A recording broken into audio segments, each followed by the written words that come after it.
I'm Matt Braunger. This might help. I am not a doctor. This might help. I'm not a professional. Let's have fun. This honestly is a good time. Honestly, I got no idea what I'm doing. What's going on, Corey?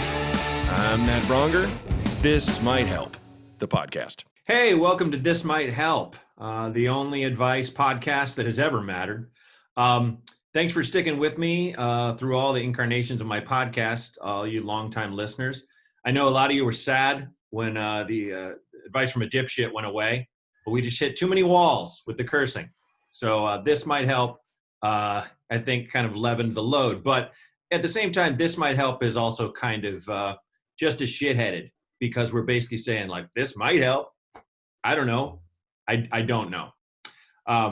But anyway, yeah, this is the show, and here we are. And I've got one of my favorite people joining me, my old pal, my daughter, as I call her, Irene Tu. Irene, how are you? I'm good. How are you, Matt? I'm good. You're a young lady, so I jokingly called you my daughter when you had opened for me, and we kind of just ran with it. It's one of those things. Anytime you have an achievement or something, I'm just like, that's my kid. It's nice because I don't really talk to my dad very much, so I'm like, oh, Matt's my dad now. Happy to be. Are you holding up okay? How's things? I'm doing pretty good. I was in LA, and then I ended up coming back to the Bay. So I'm with my mom right now. And my How's she doing? She's good. I think she's getting a little bored because she watches an opera every day. Okay. Because now you can virtually watch operas. She was like, wow, I would never do that in real life. Let me just watch all of these operas. Yeah, I never thought that was an option or cared, but she's like, this is amazing. Yeah, and then she's taking a lot of naps. I don't know. She's like, I'm old now. Right. You're not that old. Come on. Yeah.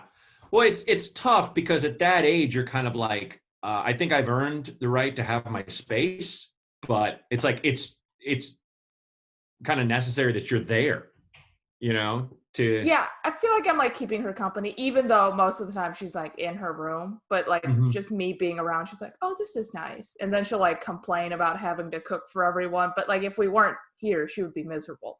Right. Yeah. You have so many jokes about your relationship with your mom that are so funny. And are you like, how are you dealing with I just took a walk with my wife to drop off 2 letters into the mailbox that's 3 blocks away. And it's a big day, just a big day for us. It's kind of a big deal. Yeah. Oh my God. It just felt invigorating. But she was like, hey, what's wrong? Are you okay? And I'm just like, I just miss doing my job. I miss doing stand-up so much. I was like, I feel like a horse with his legs cut off. Like, that's kind of how I feel. That I'm just like I'm comfortable in this horse bed, but it's like, when am I going to get to run again? It's so funny because I feel like before this happened, people would just complain like they don't want to go, like, we don't want to go to work. We like live for the weekend, and now every day's the weekend and we hate it.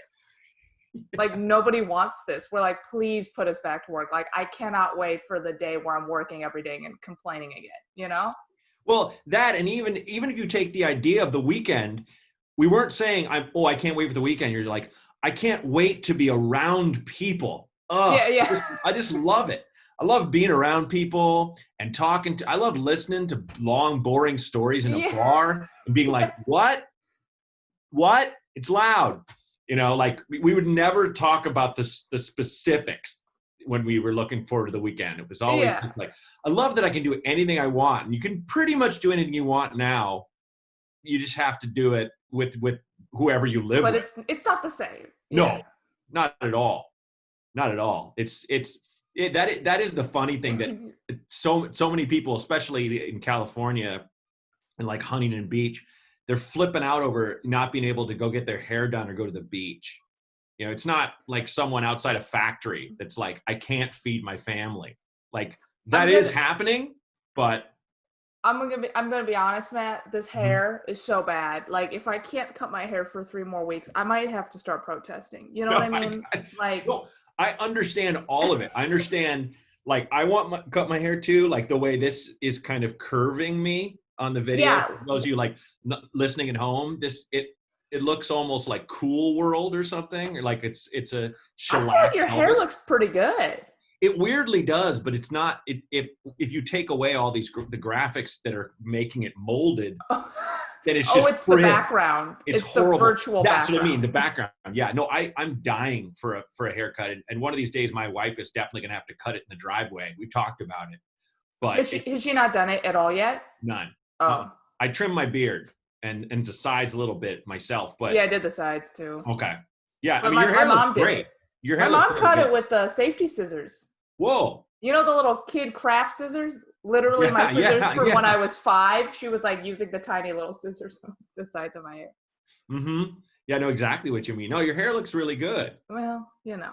But I get it. Yeah. It's one of those things where, yeah, we have to be safe, but at the same time, I think people are just going to start kind of wandering out and in a zombie-like haze and kicking in the door of their hair spot and just sitting in the chair and protest. It's like we have to work out some kind of way to do it on small levels. There's going to be like back alley haircuts. Yeah, for sure. I'm sure they already happen. Yeah. Yeah.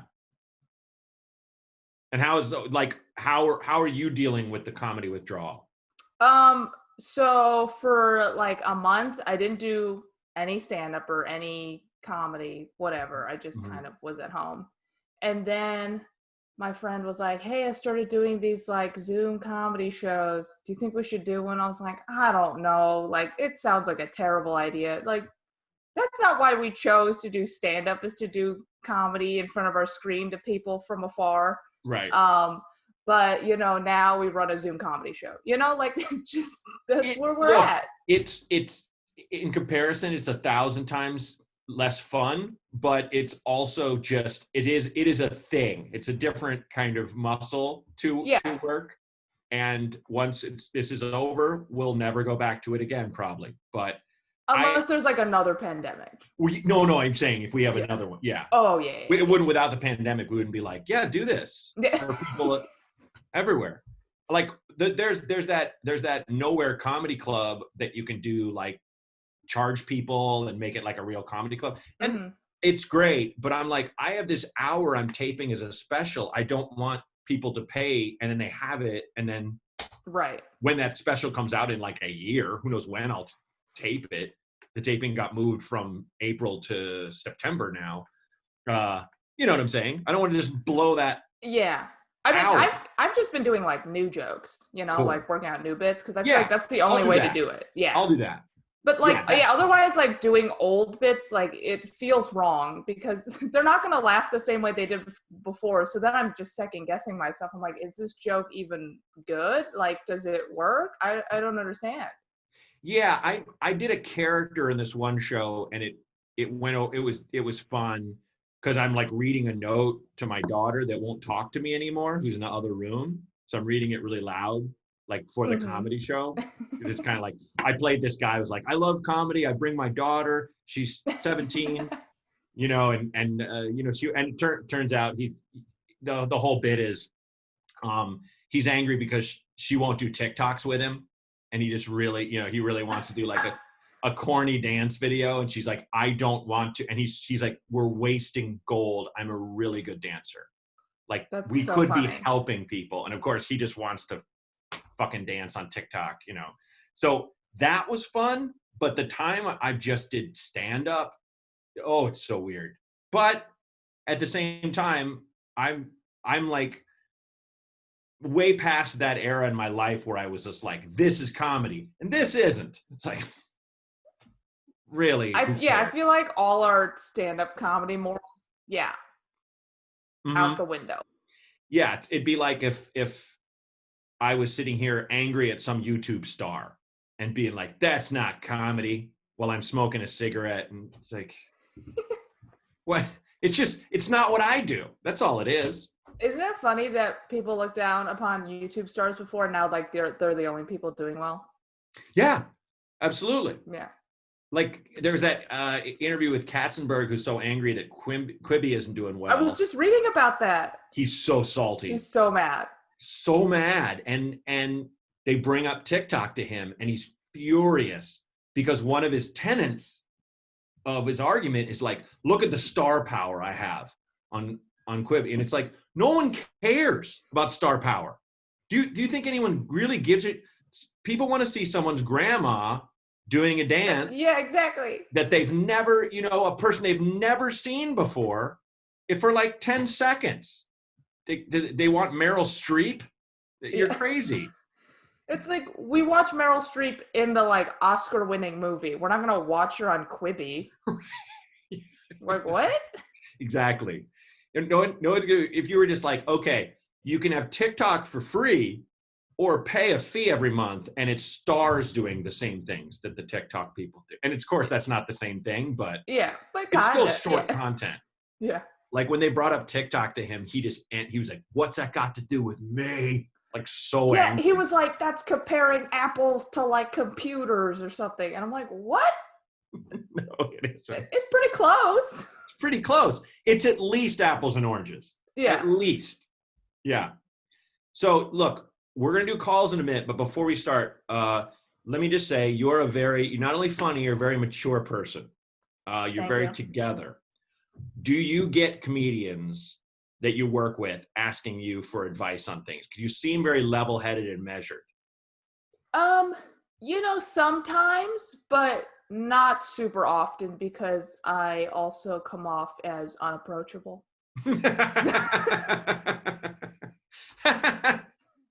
Fair. Sometimes people find me a little intimidating or scary. Sure. Like that aren't my friends. But Right. if you know me, it's like not really that. I just like limited interaction.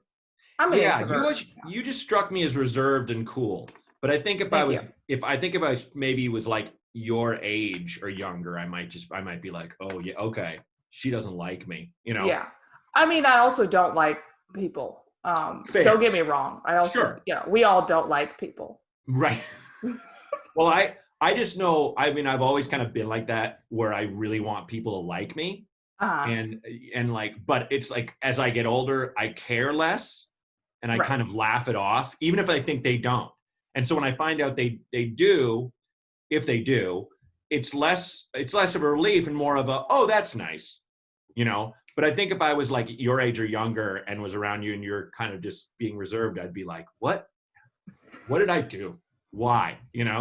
But that's on me. That's not on you. Oh yeah. No, that's like, I never dislike people for like their thing really. It's just like, I'm like, if we don't vibe immediately, I'm just like, we don't need to like hang out all the time. Yeah.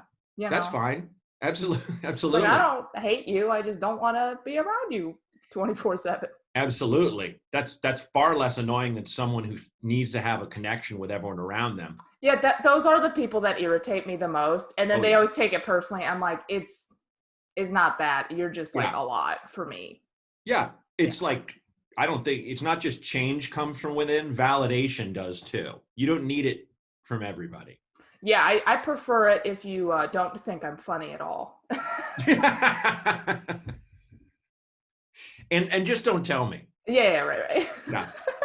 So just FYI, I haven't heard any of these calls. Our people call in and leave them anonymously, and our producer Renee just banks them. So I don't know what he's going to throw at us. So Renee, let's roll the first call. Hi, Matt. It's Cody from Utah. Big fan of all your stuff. So with all this coronavirus stuff and the potential for possibly having an order to stay inside your home no matter what, I'm kind of nervous because my parents said, hey, if there's an order to like stay in your home, you can come over here. And I really don't want to do that.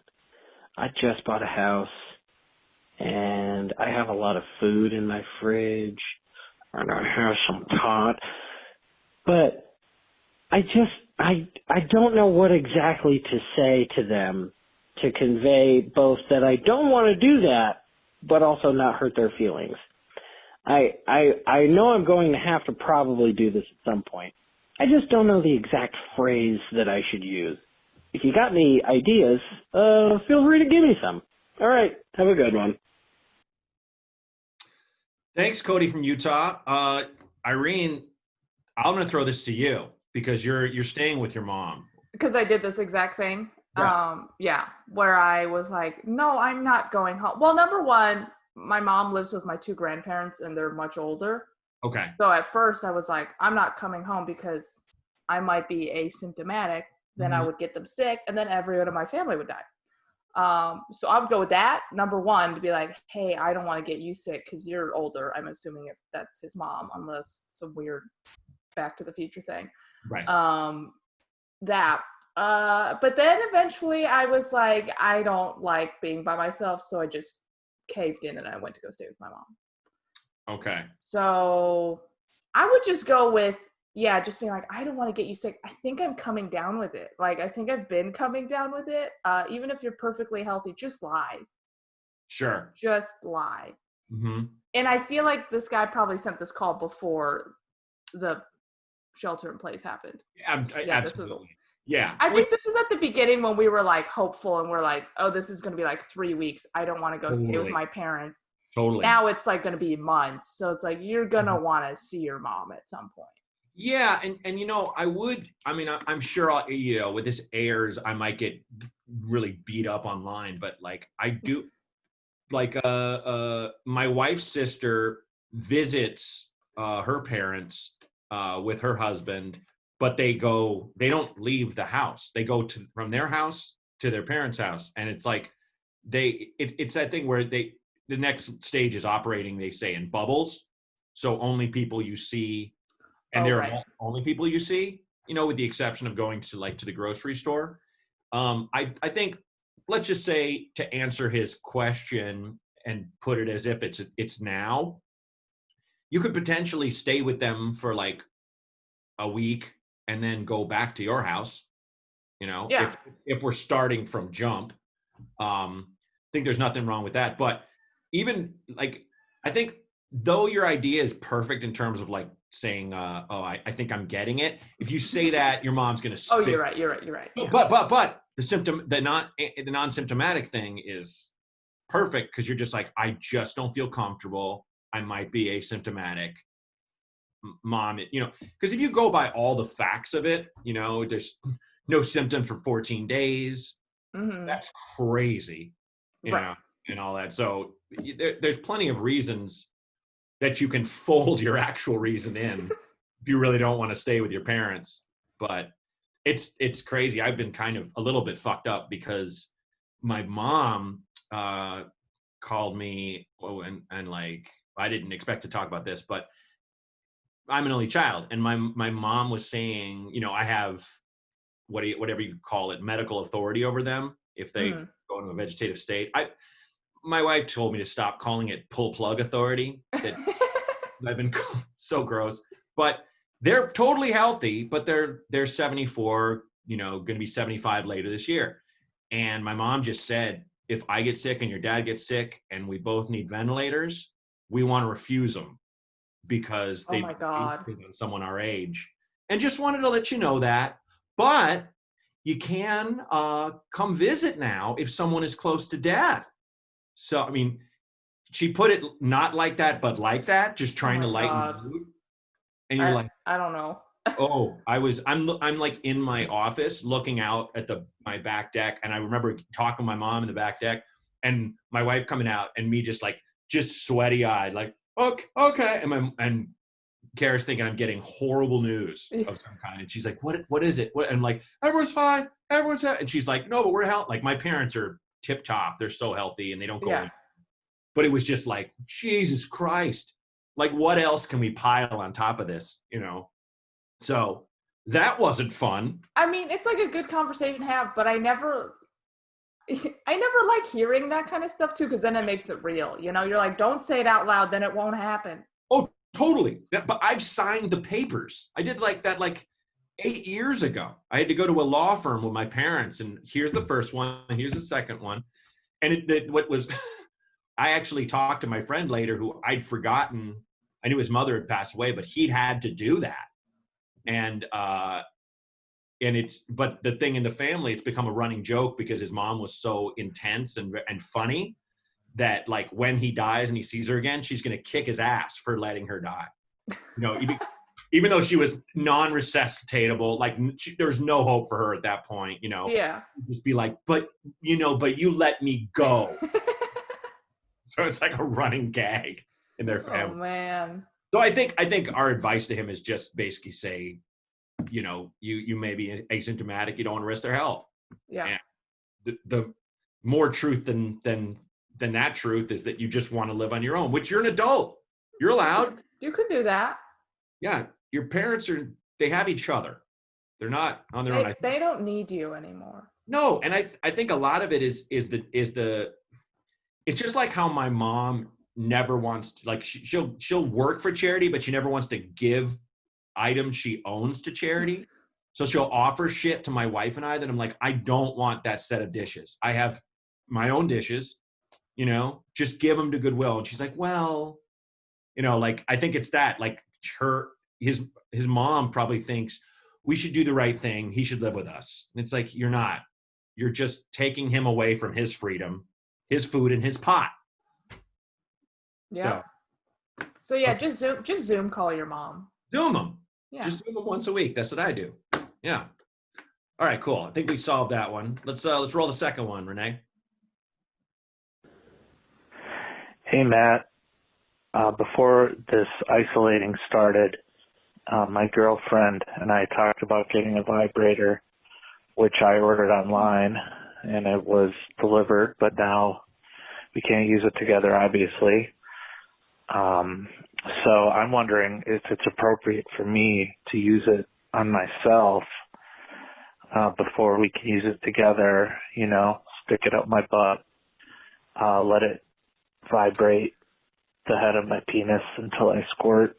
I'm just curious what you think is appropriate in the current situation. Thank you so much. Thank you, dude. You're probably screwing with me because of the descriptive part of that, but let's treat it for real. Yeah. I have so many questions. First of all, wait, so they're not together in the same place? Is that what happened? Yeah, I think I missed that. He was like, obviously I can't use it now. And I'm like, why? Are you in the same house? And you're like, we're in quarantine. We can't touch each other now, even though we live in the exact same house. You're in the room. We've quarantined each other in separate wings of the house. He's always sneezing. No, I think they don't live together, I think is the deal. So, gotcha. Well, that's the first mistake, because every couple I know has now lived together. No matter how long they've dated, they're living together. To be fair, Irene, and not to assume, but I'm going to assume, are most of your friend couples lesbians? No, actually, it's 50-50. I'm totally being an asshole. I'm just joking. Yeah.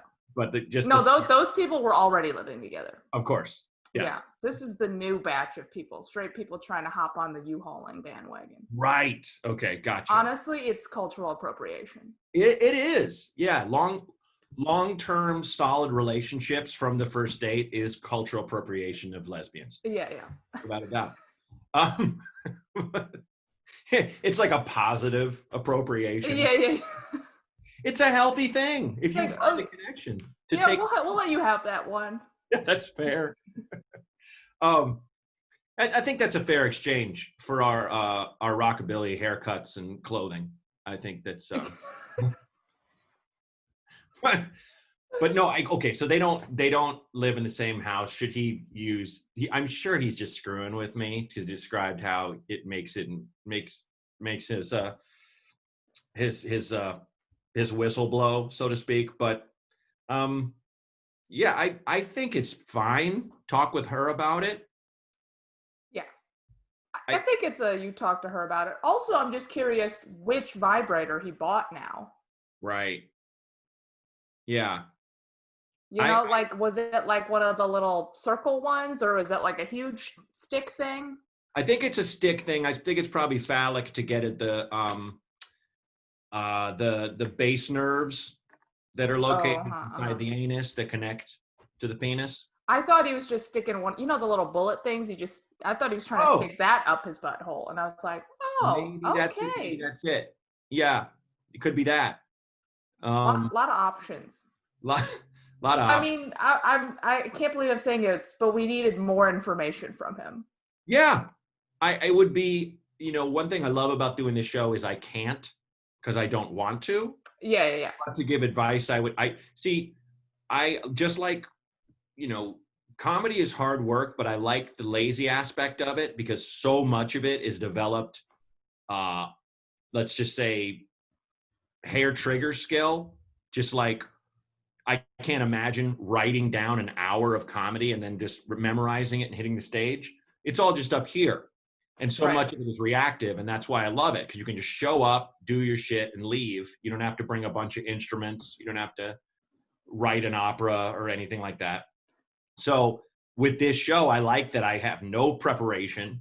The one rule is we don't Google anything, me and the guest. If people ask a question about how something works, it's just like, you look it up.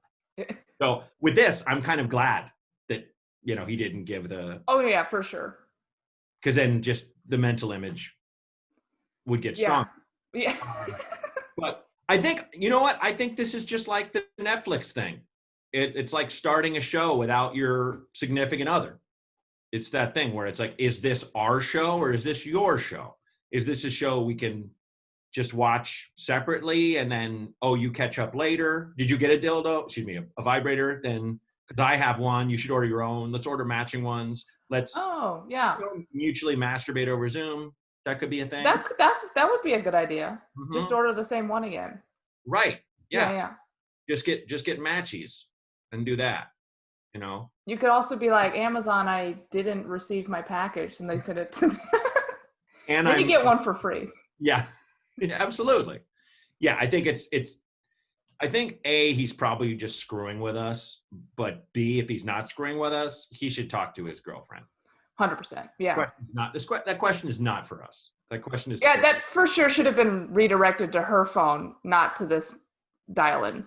Yeah. Number. I mean, if we treat it completely sincerely, it's just him looking at the box and going, it's Friday night. I really want a good time. I'll leave a message and ask these guys. Like, what? Like, what? You can probably reach your girlfriend right now. You probably just talked to her. You probably just got off the phone with her. I'm sure you talk every single day. I can't imagine, though, that I think his message was probably left right at the beginning of the quarantine too. Yeah. Going a long time. It was like, yeah, I'll see you in 3 weeks. By now they hopefully have broken that thing in together, if it's true. I think so. I like imagining them just shipping it back and forth to each other. And not wanting to pay to ship it, and so just asking a friend to drop it. Can you drive this bag over? Yeah. Is it drugs? It's not. Swear to God, just don't look. But don't touch it. Yeah, don't touch it.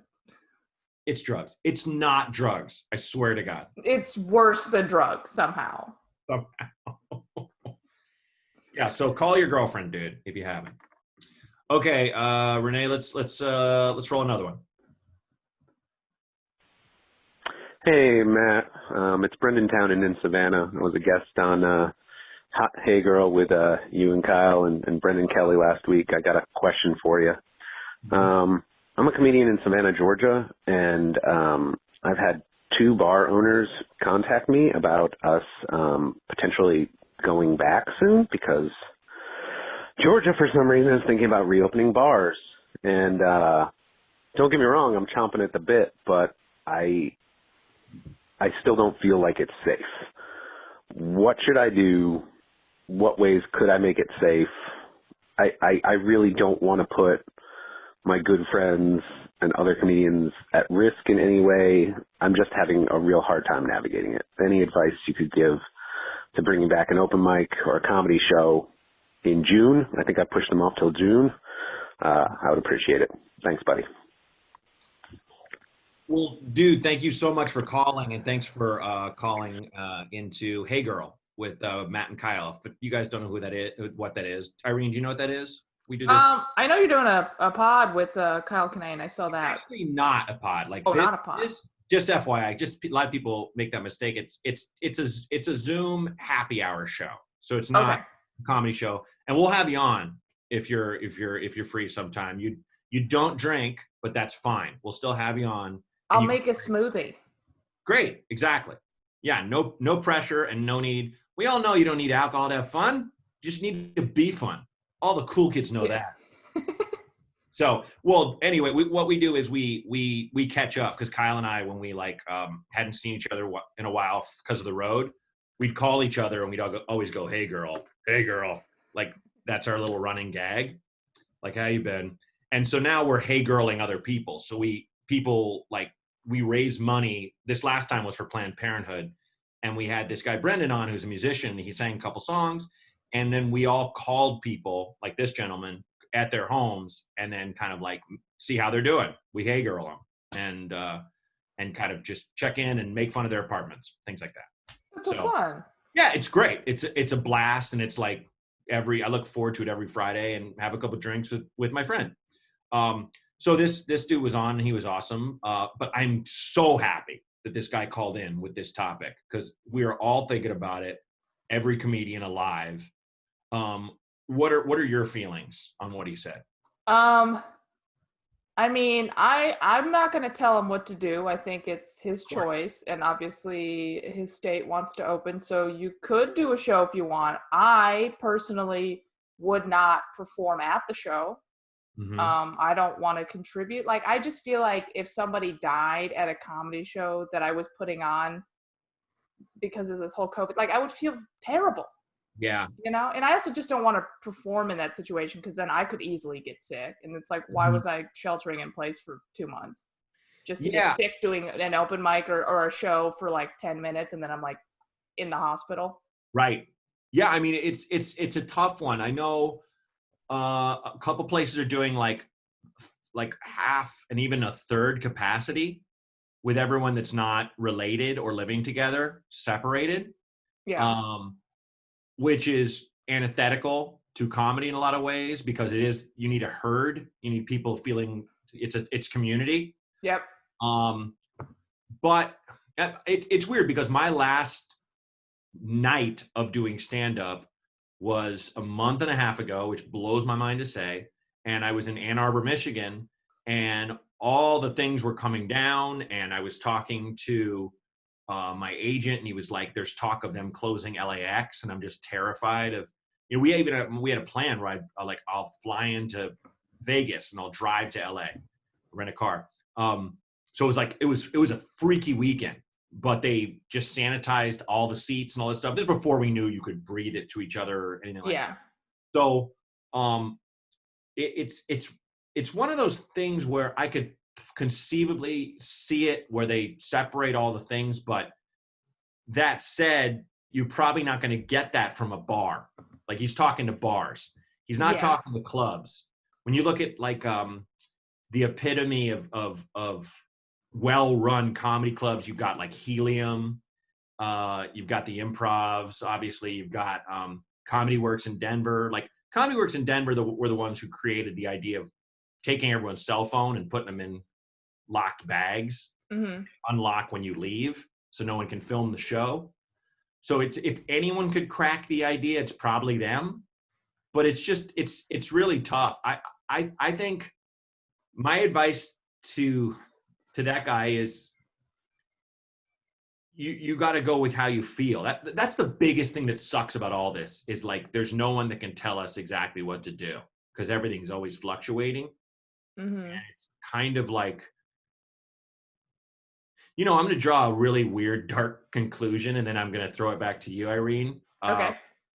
But you know what it makes me think of is intoxicated driving, which is, of course, it's never a thing you should ever do, ever. But it's the most commonly committed crime. Most people who go to bars and things that don't live in San Francisco or New York or Chicago, they typically drive there and they drink, and they're not really even thinking about how intoxicated they might or might not be. Or at the end of the night, they just go, screw it, and they drive. And they probably are not going to hurt someone or themselves, but they could. There's that percentage that's there. And so if you do that show probably nothing will happen. Probably no one will get infected, but there's that potential that you've created by having that show and running that show, you know? Right. So it's not even him just going, oh, they have set this thing up and are asking me to be one of the comedians. He's the guy. You know what I mean? He's going to run the open mic. He's going to book the show. It's a tough place to be. Yeah, that's the part that's like scary because like you're the guy. You know, like you're putting on the show, you're booking the comics, like you're kind of in charge. So if anything happens, like you're kind of responsible. You know, if you were just like on the show, you'd be like, well, I was just performing on the show. Like you're not really the guy that put it together. Like that's the part that scares me the most for this guy, you know? Totally. Yeah. And it's just the unknown, you know, it's just even though you want to do comedy and I mean, I really just want the only thing I worry about is bombing. I just want that. You don't want to like feel like you're bombing, but also maybe literally dying. Or you kill and you kill. Yeah. You know, like you imagine you do really well and then like 2 weeks later there's an old person at your show that dies and you're like you're just always wondering. Yeah, you're like, was it me? Like you see her in the paper and you're like, I remember her face. She was in the front row. She was cracking up. Yeah. Oh. Yeah. Well, did you read about like, was it South Korea? Like some guy went to like a bunch of nightclubs because they opened up again and he infected like 150 people. Like one guy. I feel bad for all the people infected. I'm just laughing at the number. Like there's something that's just that the amount, that's so many people. It's so many. It could even be more than that, honestly. But I just was scrolling through reading and I was like, that's a lot of, like he went bar hopping and then people just all got infected. Oh my God. Like he just went nuts. He just went fucking just running, just dancing. I mean, I just picture a guy who's just throwing back shots and just sweating and like talking really close. Sweating on people. Yeah. And just so like it probably wouldn't be as bad if you're doing a comedy show because you're not going to be like dancing up on people, I don't think, but no. You know. Yeah, and you do have, you know, it's transmitted mouth to mouth. So I know that what clubs are talking about doing is taking out the first 3 rows and then separating everybody. So you're basically talking to the back of the room and they're facing you, they're not facing each other. So you know, it slims the risk down. Yeah. But what I've read, the virus just in a room, it lives, it just ping pongs around. Like that's why you can walk the streets, generally speaking, without a mask, unless you're like in New York City where everyone's super close. Right. And be fine because once it's in the air, it just flies.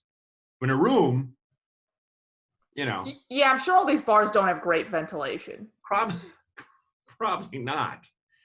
Yeah. Yeah, I mean, it's God, the 100 to 150 thing it reminded me of this thing I read this morning. Did you read about the Waffle House letter that this woman? I didn't read about the Waffle House letter. I read it and my wife was working in the next room and I was laughing so hard I was like just useless. And I thought if she heard me, she'd think I was crying. So it just got me so hard. It's just this woman writing into an advice columnist and is like, my husband loves breakfast food like later in the day because his dad never let him have breakfast food for dinner. And it's like his happy place. He's a nice person, but he goes to this Waffle House and he orders, and the guy like got his eggs wrong once. And he yelled at him and he went back again and the guy got his eggs wrong and he kept sending him the wrong eggs, like scrambled. He'd send him boiled and he'd be like, he's like, all right, then runny. And he'd send it like a piece of toast with the middle cut out with an egg in it, like stuff on purpose to mess with him. And she says he keeps going back. This is before the quarantine. She says they've gotten into a fist fight 6 to 7 times, 6 to 7 visits. Oh my God. And he keeps coming back and he's like, fuck you. And the cook runs out and they fight and they roll around. And just the number 6 to 7 times, I'm not laughing at violence. It just made me despondent. I was laughing so hard because it's just That's so many times to fight one human being. It's a lot. So many, you know. Why do they keep going back to that Waffle House? That's what she can't figure out. And now she's in quarantine, and they're both 29. He proposed to her. They're engaged, and now this person's 29. I thought this was like a 60-year-old man. No. He's a young man. Oh, But she's looking forward to a future with him, but like she's afraid during the quarantine that as soon as it's done, he's gonna be like Waffle House. oh my God. Like, they have enough money to go to nicer restaurants, and she begs him to go to other Waffle Houses, and he's like, nope. What? He's like, it's a matter of principle. Like, I have to go there, and I have to get he will make my eggs right one of these times. And like, and I'm just like, so now I'm pitching. I'm like, when is the movie? Can I play the husband? Probably not. They're going to want a name like Kevin James. Can I be the restaurant manager? I want every fight scene filmed separate scene during the movie. Oh my God. And I want to be the guy who's like, guys, come on, stop. Just exhausted. 7 times. Yeah, it's just the number. So when you said he infected 100 to 150 people, I feel so bad for them. It's pretty bad. But that's just it's like he had a mission. Like someone was like, go infect. Yeah, he was like, let me hit the most number of bars possible. They also have to be like the most crowded bars in one night. Yeah. And then they had to like shut everything down again. Well, I mean, when you said Korea, I mean, I spent a week in Seoul, and like every bar I went into was just like full. Yeah. It's a big partying country, you know. But oh God, that man. Well, do you have anything out there? Do you want people to check out about you? Yeah, if you want to tune into my Zoom show on Mondays, Matt, if you want to do it this upcoming Monday or another Monday, let me know. I can't do this one, but I'll do the next one. Okay, yeah, that sounds good. I'll do the next one. But yeah, it's every Monday at 8 p.m. Pacific time. We forgot that's 11 on the East Coast. So sorry. Yep. But you know, time isn't real anymore. So does it matter? Just really go to true. bed later. I will say time isn't real, but I will say weekends are, because I do have a working wife who like bristles at that. Because when sure. Come a certain time at Friday, she's like, and we're done. Let's go. That makes sense. Yeah. But I was thinking about me without a wife, and I'm like, 11, whatever. That's the same as 8. And I'm like, oh, you have another person. That makes sense. Sure. You have plans with other people. But yeah, if people want to check out that, it's Mondays at 8 Pacific on Zoom. It's called Starline Comedy. Just follow me on social media. You'll figure it out. It's at Irene_2 TU. Well, it was awesome having you on here, and it was great to see your face again. So good to see you. Yeah. Always love hanging out with my dad. Yeah, I miss you, kid. I do. And I was laughing today about when we were with Dana Gould, and I pointed out the fact that he has actually 3 adopted Chinese daughters, and and you and I are kind of like, okay, now it's weird. Yeah. I'm sorry, Irene. It was a bit, and now we've made it weird. Yep. Mm-hmm. Now it's okay, great. Or did Dana just take the bit too far? I mean, come on. That's true. We'll never know. We'll never know. Well, hang in there, buddy, and say hi to your mom for me, and thanks for being on the show. Appreciate it. Thanks for having me. Good to see you, Matt. Good to see you. Take care. Thanks, guys.